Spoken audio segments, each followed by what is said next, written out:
Hey guys, welcome to another episode of City Sparks with me, your host Huma. We've got a fantastic show lined up for you today. Don't go anywhere, stay tuned. Coming up on today's show, we've got actor Gabe Gray, who's going to be cooking up a vegan storm with us on set. We've got comedian Amish Patel. And we've got talented student and drummer Mathrew Humphreys.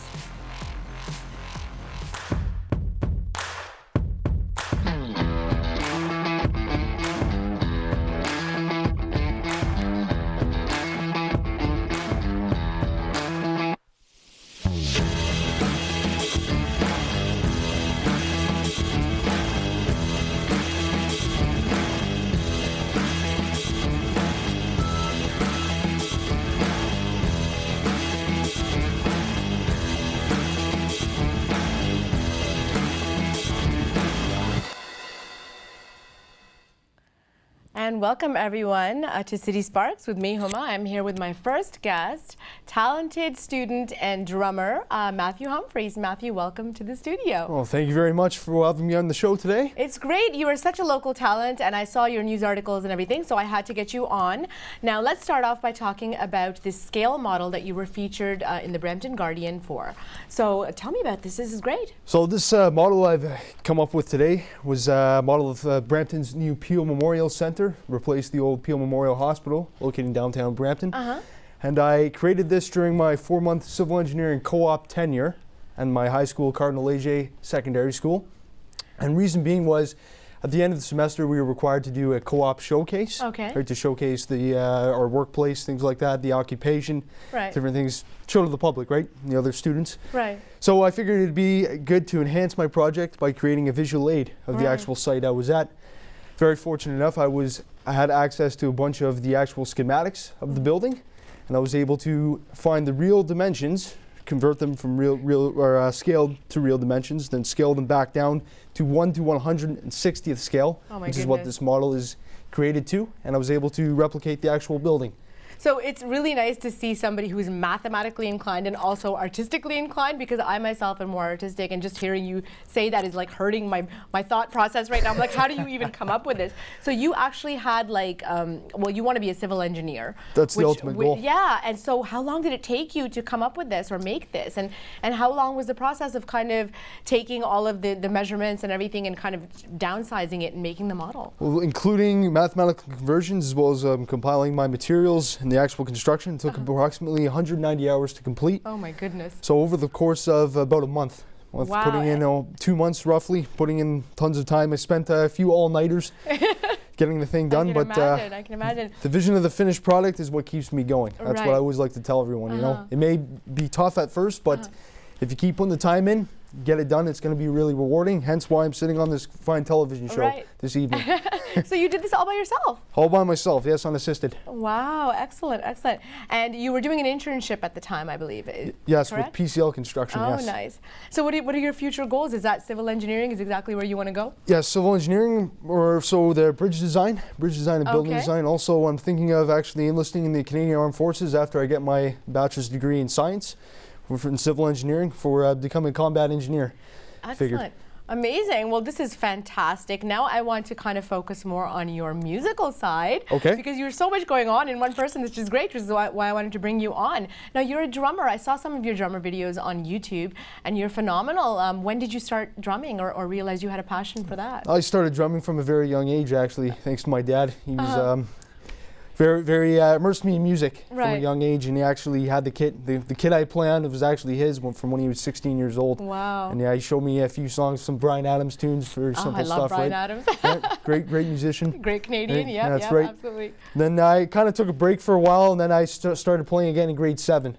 Once I got to join the concert band, things like that, and the jazz band in grade 8. And my teacher, Mr. Kershaw, Anthony Kershaw, he actually advised me to take drum lessons with renowned artist Jeff Salem. Oh wow! And he operates out of Brampton as well. Okay, so and, you really accelerated my playing and got me to where I am today. Nice, nice.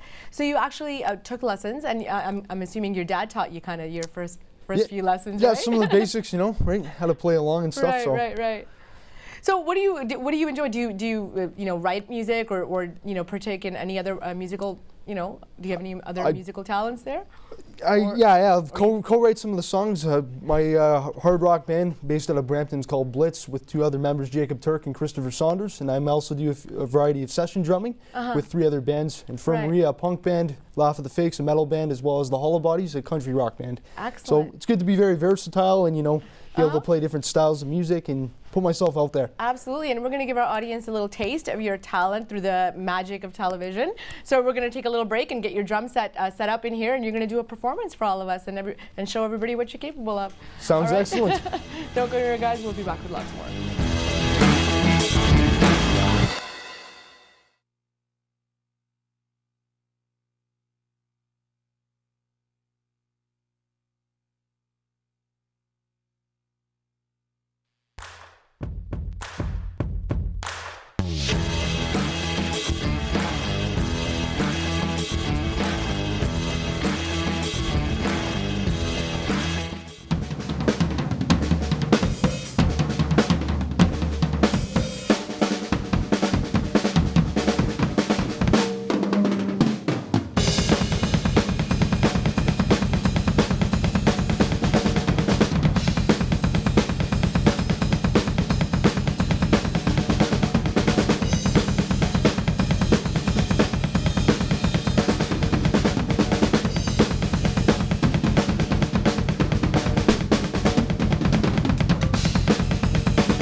And welcome back, everyone. I'm here with my next guest, who is a comedian. We've got Amish Patel in the house. Welcome, Amish. Hey, Huma, how's it going? Good, good. Hey, everybody. Hi, everybody. Hey, what's up? Yeah, no, so we are good friends, and Yeah. we were chatting before, and you've got a lot of stuff happening, so I wanted to bring you on. And I think you got a lot of stuff. I love this. You like this, I love right? this You like new the get. I sparks love and the the new sparkles. digs. This Pardon is. me? I love your Brown Oprah. This is the beginning really? of Brown Oprah. That's such a nice We're seeing the compliment. formation, the genesis of Brown Oprah There you happening go. right here. See, we've got to just conquer it. I like it. Yeah, yeah. I love it. In Nice, fact, nice. Yeah. And you're looking well. Yeah? I always enjoy your hats. Okay, good. Yeah, that's good. great. That's Yep. good. It's a good look for you. Well, as I go bald, you'll be seeing more. That's what you gotta it's do, gonna right? be full hat All right. eventually. Yeah. So let me talk about your comedy career. We all like to know how comics get started. Now, how Mm-hmm. did you get into this? When did you do your first stand-up or realize that this is a path you wanted to take? Oh, that's a tough one. I know I love comedy. I've always wanted to do it. Stand up I started more recently. I was like writing and producing before. Like Okay. I shot stuff and whatever, but stand up is the best because like you just go up and tell jokes, and now I do like YouTube videos and podcasts, and that's like really easy. Yeah. But shooting for TV is really hard. So Yeah, yeah. I love doing the stuff that's just like just like I think of something today and then I can go on stage and talk about it. It's a lot of fun. And is it that easy for you? Because I think that's nerve-wracking. Like I like to make jokes and crack jokes and stuff, but the thought of getting on stage and like actually trying Yeah. to deliver jokes and then, I mean that. But once you get used to it, it's fine. I don't get nervous anymore getting on stage. Now I have to get on stage. Right. Now I get nervous not being on stage. Really? It becomes opposite. Oh. It becomes like not nervous, but you start. I get nervous that like I won't be as funny now when I go back. Okay. But good. I like getting on stage as much as I can. I can get on stage every night. Right. So where do you get most of your material from? Life. Life. A lot of it is being brown. I love that. Yes. Dating. That's why I like to Dating's sabotage. a huge one. Huge. I did a whole segment with another comic friend of mine, and that, like, I think we could just talk about that, especially because we're both South Asian and Gujarati, and I think we're very hardcore on the dating is supposed to lead to marriage Yeah. at the end of the day. Well, I guess It's supposed to. for women it is, anyways. No, for me too. For Yeah? me too. Yeah. Are you they've ready for always that? said- Are you ready to get married? Oh, I'm done. I went past my time. I'm past the time limit. Oh. I'm over the hill now. Are you over the hill? They don't even care about me. They're like he crazy. He done. I don't care. He's retired. They went to like now there's what happens is they always do the joke of like, oh, you next. Now you're at a wedding. Right, right. And if you're the next age, they're like, you next. Right. Find girlfriend, you can do. And now they're sometime." just like next. And now they're like, I'm so far Really? past that They've now given they're up on like you? now they're talking to guys like 5-10 years younger than me. They're like, you next. Oh my gosh. And then I'll be in the background. They'll be like, yeah, he's done. You know what I mean? Like they don't care. Yeah. That's like, is that? It's a freedom. It's a freedom. Like it felt like such a weight lifted off me. The Right. first time that they didn't say it to me and they said it to a younger guy. Right. And then I jumped in on it too. I was like, yeah, you're next.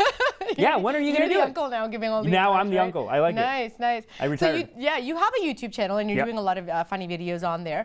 So what do you usually like to talk about? I love talking about dating. I talk about politics a lot. I have a show called The Really? Weekly Dump. I talk about news and politics on Okay. there. But then that devolves into dating too sometimes. Really? Because that stuff is just fun. Yeah. And it like, I don't know, it all relates in a weird way. Like I start all of my podcasts, like I'll just chat with someone for an hour. We'll start with politics and then it'll end up going into like, yeah, I was on Tinder last week and this girl said this. What does that mean? You know what I mean? Yeah. So what are some of the weird experiences you've had? Let's talk about the community first, like Which your community? parents, Okay. our South Asian community and Patel community. Like we have to, like I want to focus on the fact that you're Gujarati, and there was recently a movie that was released. Meet the Patels. Meet the Patels. Oh, we can kill two birds with one stone here. Yes, okay. Because you were saying talk about dating and then you're talk about the community. Yeah. I went on a date last week. Gorgeous. She's Okay. a model. Okay. True story. Right. She's a model, this girl. Beautiful, right? We go out, and she's like a host and stuff too on TV. Oh. Anyway, we go out, and she was like, "Hey, I've seen your videos." She was all She's all worried. excited. She's like, "Oh my god!" So I don't know. I just want to let you know, like, I recognize you. I've seen your videos, whatever. And I was like, "Oh, you know my YouTube channel." I got excited. I was like, Right, yeah, right. she's seen my YouTube channel because I get a lot of girls like that. But it turns out.